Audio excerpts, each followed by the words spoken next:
Hello, welcome to the Echoes of the Past channel.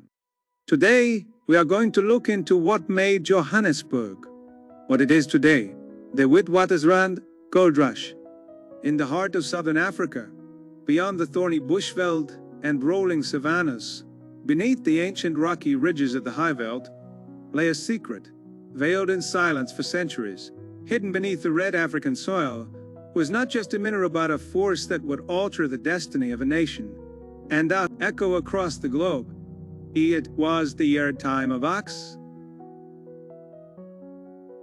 ostacastis, and dusty roads, when a lone prospector, George Harrison, stumbled upon a strange glimmer in the stone. What he had uncovered was no ordinary find. It was gold-fast, deep and almost endless. With that single spark, the earth roared into motion. Men poured in from every direction. British financiers, Boer settlers, African laborers, Indian merchants, and adventurers from as far away as America and Australia, all drawn by whispers of fortune, buried in the ground. Within weeks, the quiet ridge transformed into a bustling camp. Within months, a city began to rise, Johannesburg. Raw, wild, and fast, it became the heartbeat of a new kind of South African dream. But this dream came wrapped in contradiction. For every ounce of gold extracted, lives were broken. For every empire built, others were crushed. The Witwatersrand gold rush did not just build wealth, it built walls. Between classes, between races, between conqueror and worker, from the mine shafts that ran deep into the earth, to the power struggles that spilled into parliaments and battlefields, gold became both the prize and the poison. This is the untold story of the South African gold rush, a tale of dust and destiny, of a city born overnight, of riches and ruin, of ambition, empires, and the long shadow they still cast across a nation today. It all began with one man, solitary figure, against the vast emptiness of the Highveld. His name was George Harrison, an unassuming prospector with little more than a pickaxe, a tin pan, and a dream. He wandered the rocky ridges just south of the present-day city of Johannesburg. The soil beneath his boots held a secret that would soon set the world ablaze. In the heat of July 1886, under the scorching African sun, Harrison noticed something strange glinting in the quartz of a shallow outcrop. It was no ordinary rock, it shimmered golden, defiant. He had stumbled upon a vein of quartz so rich with gold that it seemed to defy belief. The place would come to be known as the Witwatersrand, the ridge of white waters, but its true legacy lay in the treasure beneath. Word of the discovery spread like wildfire across the land. In a matter of weeks, whispers turned to caravans. Prospectors, miners, gamblers, and dreamers arrived in droves. Tents rose like mushrooms after rain. Wagons clawed the dusty tracks. Merchants, smugglers, and missionaries all converged on this once forgotten ridge. The Highveld was no longer silent, it was booming. Within mere months, a ramshackle mining camp gave way to timber houses, shops, bars, and banks. By the year's end, what had been wild open veld had erupted into a raw and noisy town, teeming with thousands of people, black and white, rich and poor, all chasing their slice of fortune. That town would soon become Johannesburg. Expert interview historian. What George Harrison uncovered wasn't just a lucky strike, it was the opening of one of the most astonishing geological formations in human history. The Witwatersrand Reef stretched for hundreds of kilometers, and its gold lay not on the surface, but deep beneath the ground. This wasn't panning in rivers, it was industrial-scale extraction. It required vision, machinery, and capital. That's why it wasn't long before the big players came knocking. Within a year, British and European mining houses, many backed by imperial financiers, began buying up land and consolidating claims. The gold here wasn't just valuable, it was practically inexhaustible. This made it the largest known deposit of gold on Earth at the time. From London to Paris, New York to Berlin, newspapers buzzed with talk of the golden Transvaal. Fortunes were made overnight, and for many, this was the new frontier. From the barren dust and thorny bush, a city rose like a mirage, a place with no river, no harbor, and no reason to exist, except for gold. Johannesburg was not born in the natural rhythm of history. It erupted like a thunderclap across the highveld. It sprang to life in chaos, ambition, and noise. Just 4 years after George Harrison's discovery, the dusty mining camp had transformed into a restless, sprawling settlement. By 1890, its population had unlike any Africa had ever seen. The rhythm of pickaxes and dynamite echoed across the ridge. Smoke billowed from chimneys. Railways carved through the veldt. And in the heart of it all, Johannesburg pulsed with the fever of gold. They came from every corner of the globe. Africans from Basutoland, Bechuanaland, and Zululand, seeking work to feed their families. European engineers from Britain and Germany drawn by industry and empire. Indian and Chinese merchants, traders, and cooks, each carrying hopes of fortune. Americans, Australians, and even Russians driven by whispers of a new El Dorado of the South. This was not just a city, it was a gold-hungry machine.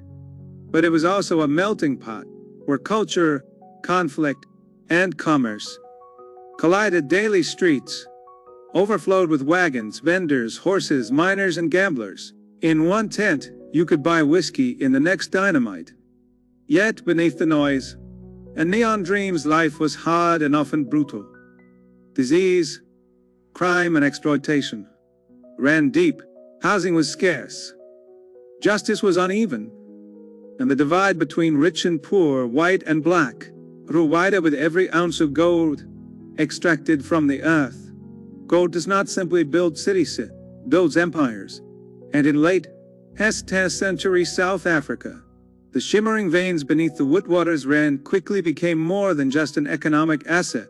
They became a political weapon, a prize worth fighting for, a catalyst for war. British magnates, most notably the ambitious Cecil Rhodes, did not see gold as a mere commodity. To them it was leverage, power, the key to extending the reach of the British Empire from the Cape to Cairo. With his hands on the continent's richest mines, Rhodes envisioned an imperial railway, fueled by golden wealth and tea. British control.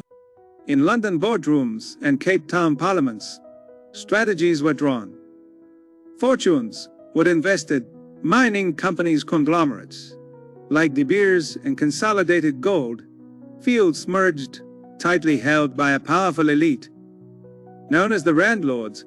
These were not ordinary businessmen, they were kingmakers. Men like Barney Barnato, Alfred Bate, and Lionel Phillips controlled not only the mines but the media, the markets, and increasingly the machinery of the state. But there was a complication. The gold-rich Witwatersrand did not lie within a British colony. It lay in the Hatos of the Boer-led South African Republic, the independent Transvaal, and the Boers, under President Paul Kruger, had their own plans for the treasure beneath their soil. The Boer government taxed the mines, but refused to grant political rights to the mainly British migrant miners, known as Uitlanders, who worked them. The British cried foul, the Boers stood firm. Suspicion turned into speeches. Speeches turned into threats. In the background, imperial newspapers stirred nationalist fervor. British warships loomed. Spies crossed borders. And with each new shipment of gold, the stakes grew higher. The ridge that had once drawn prospectors now attracted soldiers. In 1899, the simmering tensions finally boiled over. Guns replaced pickaxes. Trenches replaced wagons. The Second Anglo-Boer War had begun, and though it was fought with bullets and barbed wire, at its core it was a war for gold. The goldfields of the Witwatersrand did not simply fade into history. They continued to glisten and produce well into the 20th century. Long after the initial frenzy of the rush had passed, the mines of Johannesburg remained among the most productive on Earth.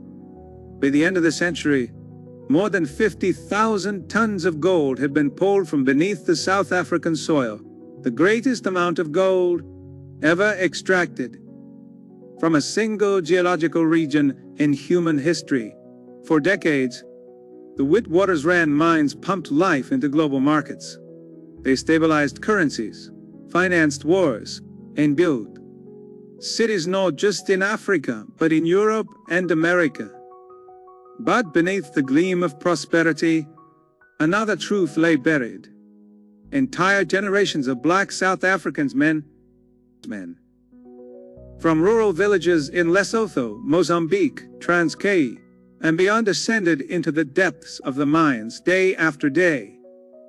For little more than survival, they returned to their homes with hollow lungs, broken bodies, and empty pockets. Some never returned at all, though the gold built skyscrapers and stock exchanges, it also carved a country into layers of wealth and poverty. The economic legacy of the gold rush was never evenly shared.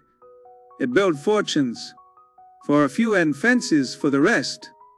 Expert interview, economist. The Witwatersrand gold was not just about wealth, it was about control. The empire saw the Transvaal as a challenge to British dominance in southern Africa. Owning the mines meant owning the economy, the land, and the political future of the region. It's no exaggeration to say that gold helped spark the Anglo-Boer War. The mines are quieter now. Some shafts lie abandoned, rusted, flooded, like ghosts of a golden past, but their impact is still felt in the economy, in the land, in the hearts of families whose histories were forged underground.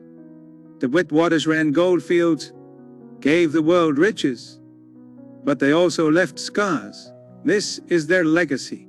A legacy that challenges us to remember not just the gold, but the cost. The gold beneath the dust brought power, progress, and pain. It gave birth to a city, reshaped a nation, and left a legacy of both brilliance and burden. The gold rush is over, but its story still echoes in the heart of South Africa. I never imagined such wealth buried beneath my feet. Thank you for watching our channel. I'm signing off, William. Don't forget to like, subscribe, and share.